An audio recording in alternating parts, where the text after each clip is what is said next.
ಹಾಗೇನೆ ಟಿಪ್ಪೂರು ನಗರ ಮತ್ತು ಗ್ರಾಮಾಂತರ ತಾಲೂಕಿನ ಪಥಸಂಚಲನದಲ್ಲಿ ನಾವಿವತ್ತು ಯಶಸ್ವಿಯಾಗಿ ಮುಗಿದು ಇವತ್ತು ನಾವಿಲ್ಲಿ ಕುಳಿತುಕೊಂಡಿದ್ದೀವಿ. ಮುಂದಿನ ತಿಂಗಳು ನವೆಂಬರ್ 16ನೇ ತಾರೀಕಿಂದ ಜಾಗರಣ ಅಭಿಯಾನ ಮಾಡಿತು. ಇದೇ ರೀತಿಯಲ್ಲಿ ಮನೆ ಮನೆ ಸಂಪರ್ಕ ಮಾಡಿ ಸಂಘದ ಸಾಹಿತ್ಯವನ್ನು ತಲುಪಿಸುವಂತ ಕೆಲಸ ಇದೆ. ಅದಕ್ಕೆಲ್ಲ ನಾವು ಮತ್ತು ಇಡೀ ಸಮಾಜ ಪಾಲ್ಗೊಳ್ಬೇಕಾಗಿದೆ. ಪ್ರತಿಯೊಂದು ಹಿಂದೂ ಮನೆಗೂ ಈ ಸಂಘದ ವಿಚಾರ, ರಾಷ್ಟ್ರದ ವಿಚಾರ ತಲುಪಬೇಕಾಗಿದೆ.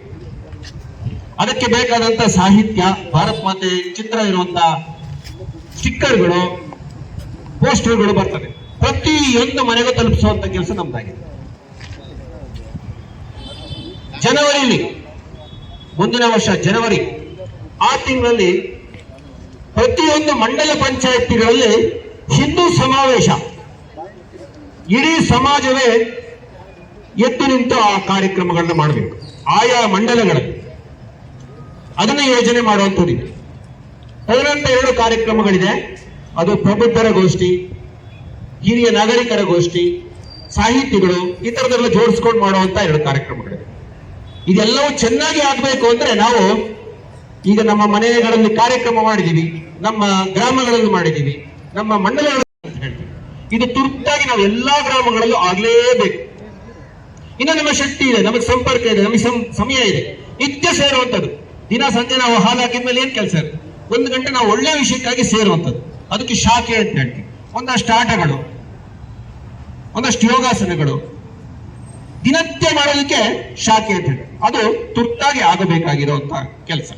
ಹೀಗಾಗಿ ನಾವು ಒಂದು ದಿವಸ ಮಾಡುವಂತ ಕೆಲಸ ಅಲ್ಲ ಸ್ವಯಂ ಸೇವಕರು. ನಾವು ಕಾರ್ಯಕರ್ತರು ಒಂದ್ ದಿವಸ ಜಾತ್ರೆ ಮಾಡೋಲ್ಲ, ನಿರಂತರ ಕಾರ್ಯ. ನಾವು ತಪಸ್ಸನ್ನು ಕೈಗೊಂಡಿದ್ದೀವಿ, ಅಂತಿಂತ ಕೆಲಸ ಅಲ್ಲ, ತಪಸ್ಸನ್ನು ಮಾಡ್ತಾ ಇದ್ದೀವಿ.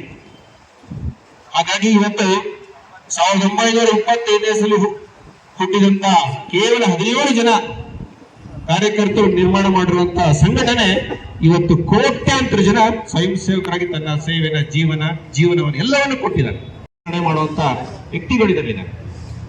ಹಾಗಾಗಿ ಅದೆಲ್ಲ ಸಾರ್ಥಕ ಆಗ್ಬೇಕು ಅಂದ್ರೆ ಇವತ್ತಿನ ವಾತಾವರಣ ತುಂಬಾ ಚೆನ್ನಾಗಿದೆ.